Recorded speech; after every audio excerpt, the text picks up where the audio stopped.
Welcome to the J3U University Podcast. I'm your host, John Jewett. And I'm your co-host, Luke Miller. Our mission is to elevate the physique coaching standard and to bring the highest level of competitor to the stage. Let's jump into today's episode. Off-season PED strategies that can actually scale. And off-season stack design is not just about getting big as fast as possible. Of course, we do want to get really big, but also being able to sustain that and be productive over the long term. So that is what we're finally getting into. If you've been following along the past episodes, we've gone through some prep scenarios as I've been in prep. Luke's had a bunch of clients in prep. We've done some post-show stuff. So now we're kind of make that segment into off-season. And no better way than to start off with some physique-enhancing drugs. Luke, how are you? Did you have a fun weekend? Any physique enhancing drugs in your weekend? Yeah, I think it's an interesting topic. I think it's the audience's favorite topic. I think one of the biggest things when we kind of talk about the phasic approach that we use with clients, and I want to make sure it's pulled out, is the thought process that tissue accrual happening over a longer period of time is going to net a greater outcome for the physique than trying to rush into things. And I think this is where people kind of make the mistake. Like, bodybuilders are typically very type A. They're very like, I want to make progress now. I want to do everything in my power to make that happen right in this very moment. Kind of missing the forest for the trees and trying to kind of push the envelope too fast. And so what I'm kind of interested, and I'm going to just ask you this because I think it's kind of where the mistakes end up starting, is like, what mistakes do you see people making transitioning from post-show in the off season or transitioning just directly into the post-show? And like, what does that look like when people escalate too quickly and what ends up happening? Because I think that sets the framework for why we do stay focused on trying to maximize progress over this extended period. Because we know tissue can only be accrued at a certain rate, and kind of trying to perfect that pivot point is, I think, where a lot of mistakes are made. I think mistake number one is just the lack of planning and assessment that needs to happen to say where to go to next. And I think we you might be out there and you've switching coaches and you're maybe in that off-season position. You're like, all right, what are we going to run? Here's the fun stuff, right? And there is not a question around, what did you do last time? And was that growth response on par for what you were expecting and within the rate that you need to move for the division and level that you're competing at? And I think that's kind of the start point and the mistake of what you see, is that question just doesn't happen. And that's usually like when I'm in my current off season. I just started my escalation right now. Of I look back on, what did I do last year? What was that growth response that happened? Were there any issues within that or areas that I can improve on? And then based on that is what I start to build out my next cycle with. That way, nothing's undershot, but also probably another one of the mistakes that's made is if we call it the overshoot. Of just being too aggressive. I think that probably comes into maybe a bit more of the self-coaching. Yeah. Or if you're just a recreational bodybuilder, just running more and more because more relatively does more, and you don't want to leave gains on the table. So I think that runs into mistake probably number 2. Yeah. Would you agree on that? Yeah, I would 100% agree on that. I think we have to realize that, like, it's a piece of the puzzle, right? And so it's why we talk about, like, trying to go through someone's way that they operate as a bodybuilder comprehensively, is because we can make certain pieces of the puzzle more effective where other variables don't have to change, right? I think you get caught in the more is more, right? Like, I'm coaching someone right now. His name's Dean. Unbelievable dude, just smart as a whip, self-coached for a long time. But there's so much left on the table with the training piece. And so we've been talking about kind of like what this escalation is going to look at, looked at some of his previous stack designs. Again, answering that question, what have you done in the past? Has that progressed your physique or not? And it's like, man, we have such a big puzzle piece that's been changed with how much change has happened on the training floor. It's like I've just opened up progress without that other piece, right? And so the easy thing to do is just say, oh, we're going to take 35% more compounds. We're going to ram this down your throat, and we're going to make sure that this physique progress happens. Kind of missing the fact that we need to string this along to actually get him into the open class and try to leave those variables on the table. And so I think if you always start with answering that question, you can kind of find what variables of that athlete's process are going to be largely able to push them forward, and then answer how much more is actually needed. Because I do think there's some pressure, especially nowadays with like coaching being so public, clients sharing their coaching process with everyone, things along those lines, that there's this like combination of like the expectation of the client. Oh, my least favorite is like, I want to get to X body weight. It's like, well, we'll see if that body weight is good for body composition for an off season, right? And these types of conversations start happening when it's like, hey, it's like if we look at the overarching goal set and we look at kind of a rate of gain, that might not match what an optimal rate of gain looks like when we map this out. And so that's where I think the conversation should be had to avoid just ripping it into the sixth gear.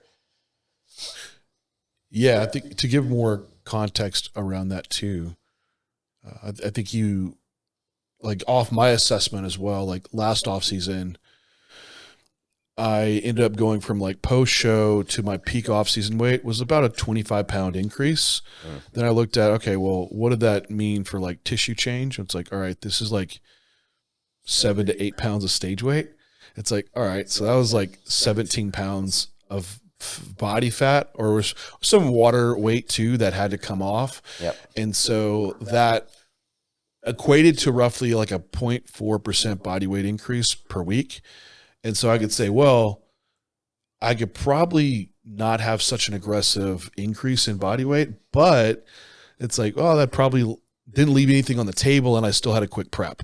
So like, that's my trade-off there. It's like, well, is there anything on the PED side that would have contributed differently in that? And it's like, man, that's a pretty solid on par rate of gain over like a 17-week push to accrue 8 pounds of stage weight. So it's like, do you need more compounds with the potential that you might have a drop off in health markers when they were relatively maintained?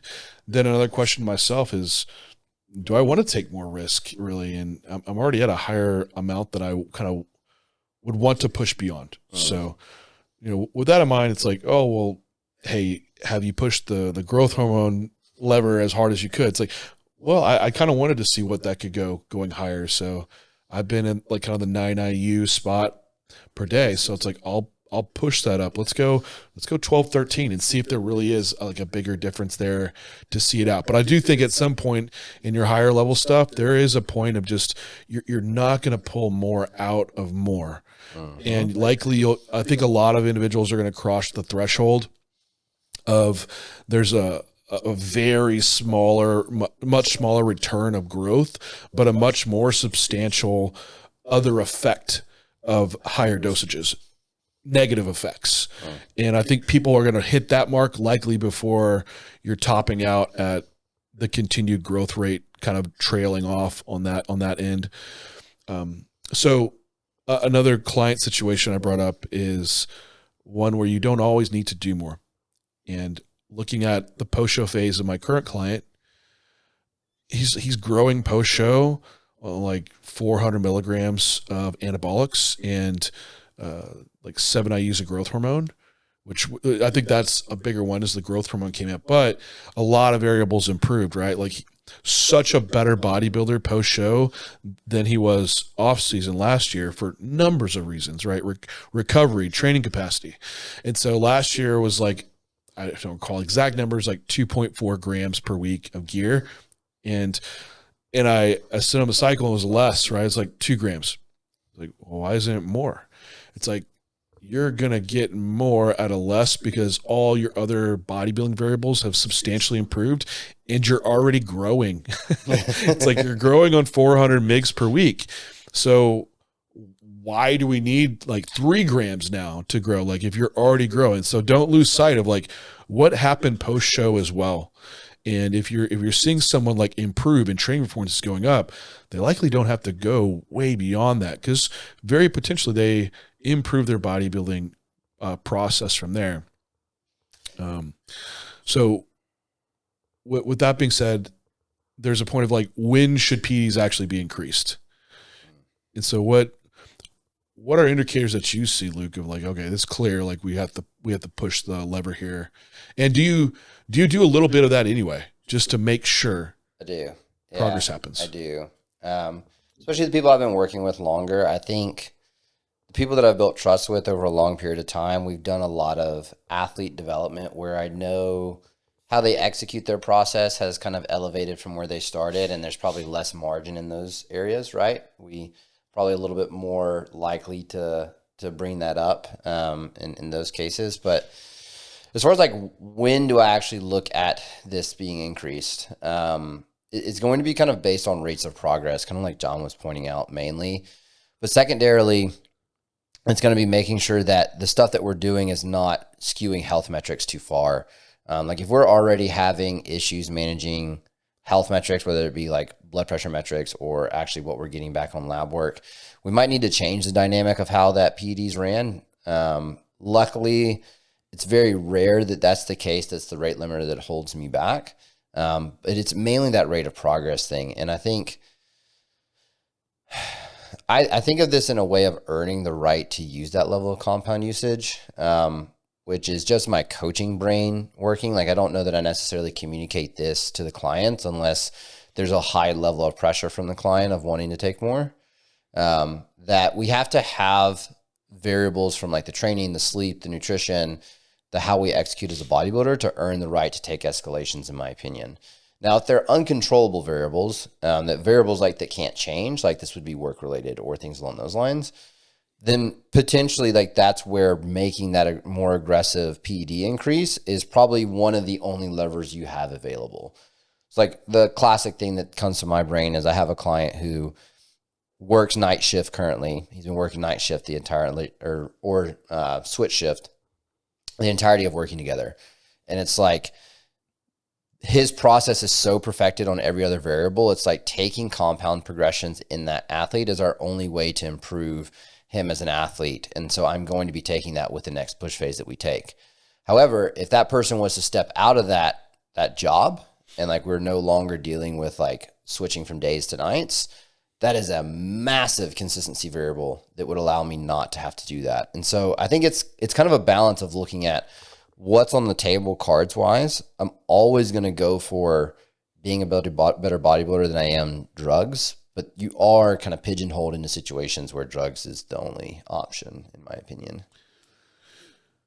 There's a lot of podcasts and people that are putting out information around top level pro dosages. And do you think just because of the segment that they might be seeing that those numbers might be skewed? And also that in the position that someone might be in at their physique level, that those numbers and just the bias of what's working now could be skewed? I guess to be a little clearer for the audience as well, that if you already have a ton of muscle and now what you're currently using is more of a maintenance amount, I'd want to ask, what did you use when you really grew a lot?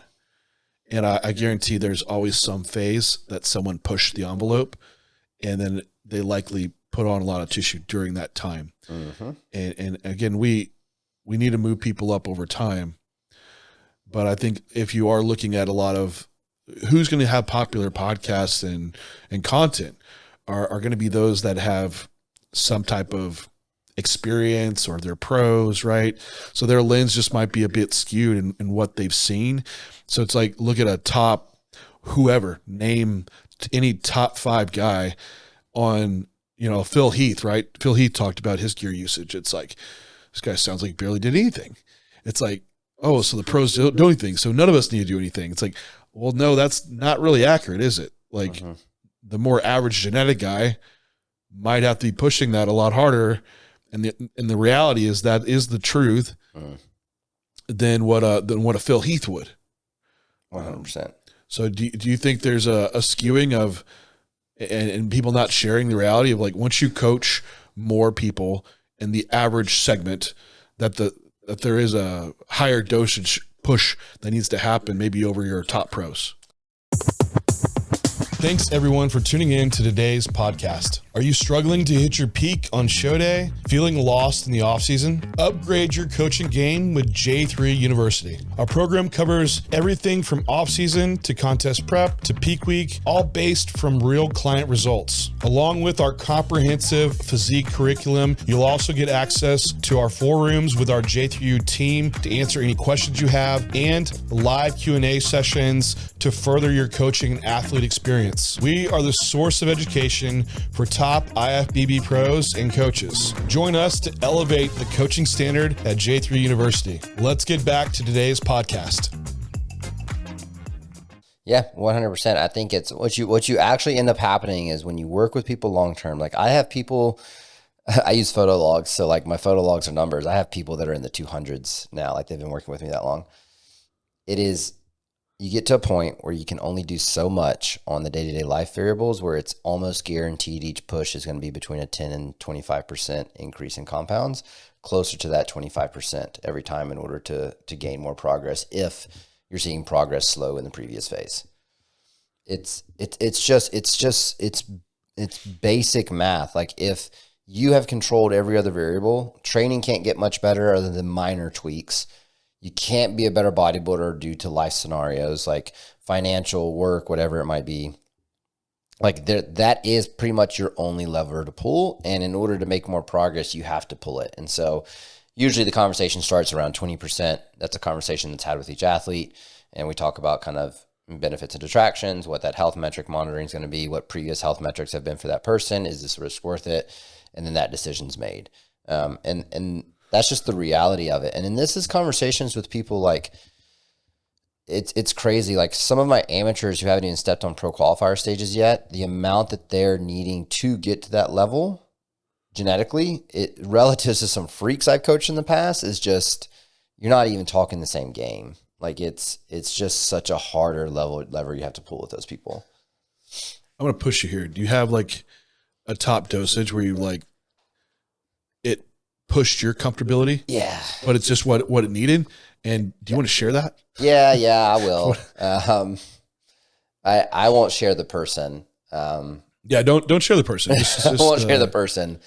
But there was one where it was like we got to, I'm trying to remember the stat. This was like a while ago. Total stat design got to 2750.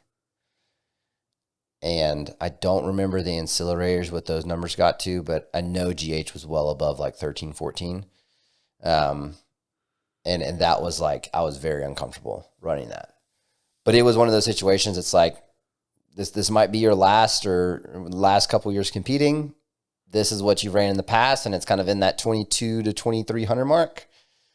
Didn't really make much progress last time you had an off season. How was the progress then? Yeah, it was great.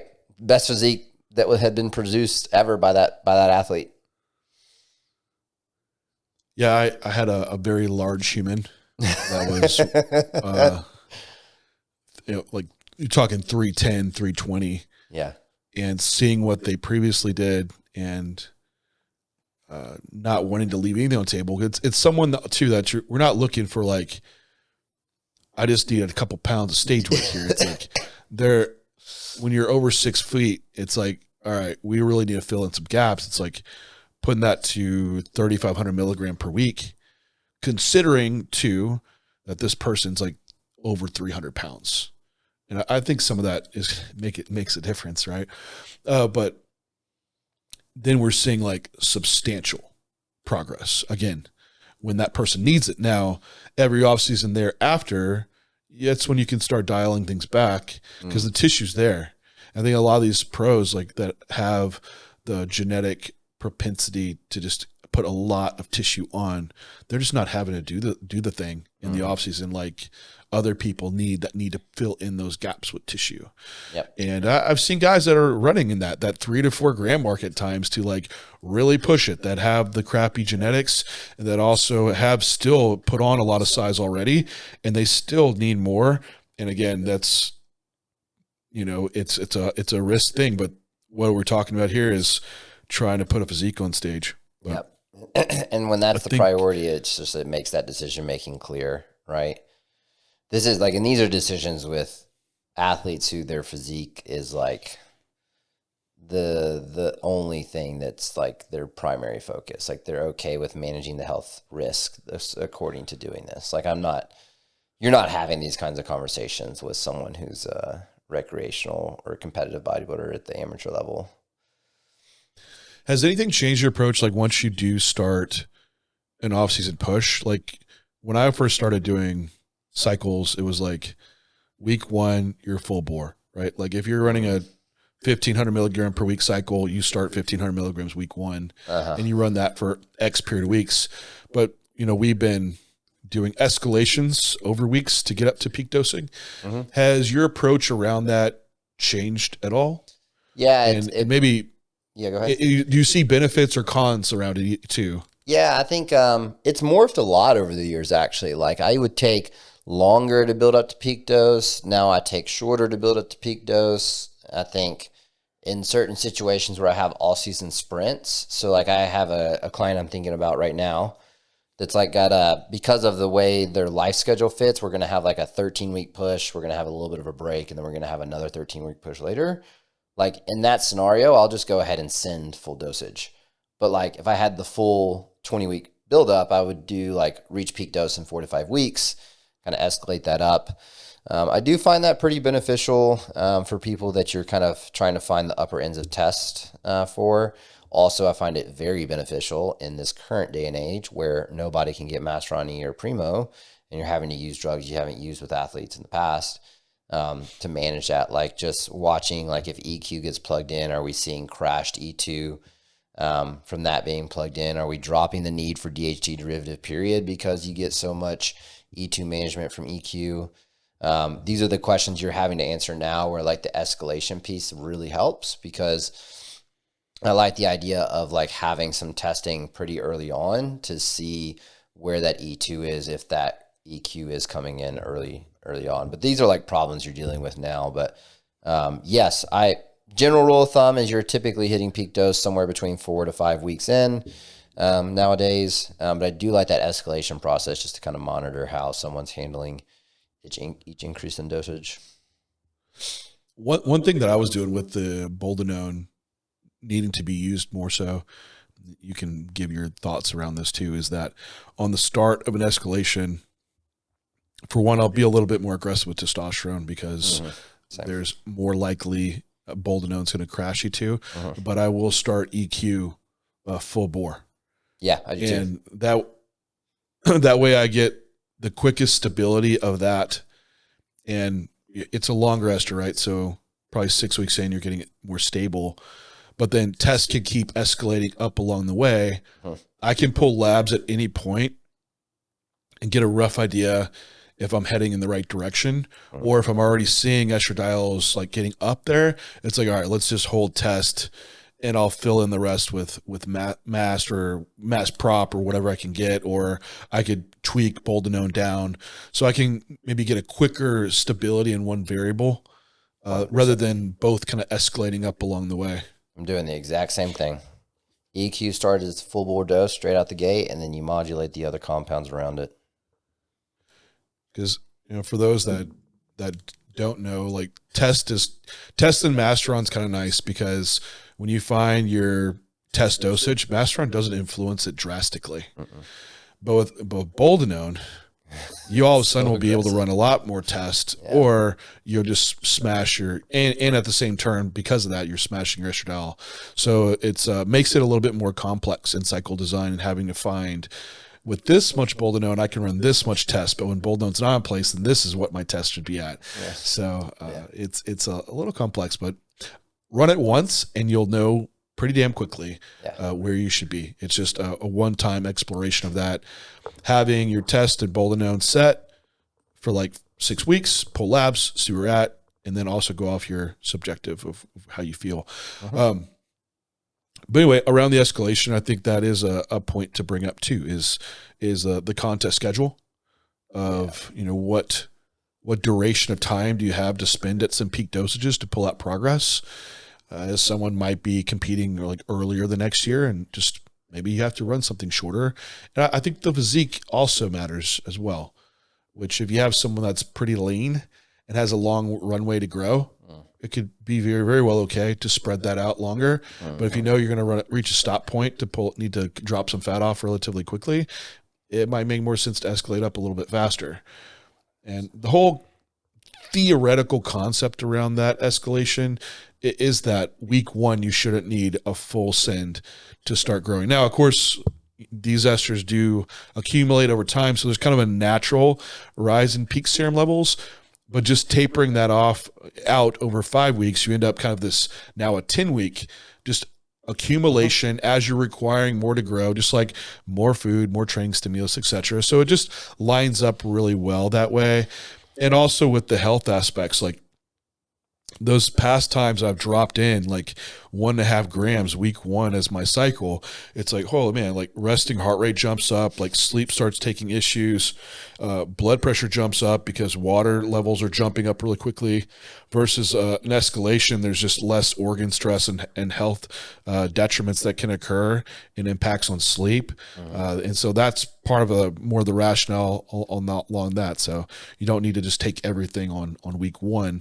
The con to it, though, is the assessment point. If you were like, you do drop it all in week 1, mid-cycle, you can say like, all right, I actually should have done this. And you have some time to change it. If you escalate up too slow and by week 10, you just got to stable levels, well, take 4 weeks later, 5 weeks later, you might already be done with the cycle. So it might be more of this retrospective look at of like, oh yeah, I should have done this or done more. So there's just some pros and cons around it, but that's probably why we at both, Luke, have gone to a little bit faster escalations up. Then we're able to make adjustments, more so probably in the newer client where you're trying to learn a bit. Yeah, I think too, it's like you also kind of made the point of like making sure progress is happening. If you do bias an escalation style in stack design and like doing that on the quicker side like we are now, I think that's also where the conversation of PD progressions usually comes up a little bit more often, because you're really not going to get a full scope into how that person's progressing until they reach full serum levels, which might be 9, 10, 11 weeks in, So you're kind of like guaranteeing that if you run that escalation slightly higher than previous, it's going to be more, and it's going to guarantee some sort of progress relative. Challenge question, Luke, for you. Yeah, love it. Because someone just listened to this and they're like, okay, these guys are running these cypionate and anthate long esters, taking 5 weeks like peak dosage. They're having to assess. Like, This seems like, why don't we change that process? Why don't we run test prop, mass prop? We'll source some bolden on cypionate instead of on decilate, and we'll get up to this peak a little faster and be able to make like faster adjustments. Do you have a counterpoint to around that? It's almost like the front load my orals in the cycle, right? Yeah, it's with the orals having more detriment potentially. I mean, if you have someone that's not, to play devil's advocate here, if you pin daily, you have someone who's not prone to side effects. So we're, even with some of the serum volatility you would see relative to longer esters, you're not experiencing issues.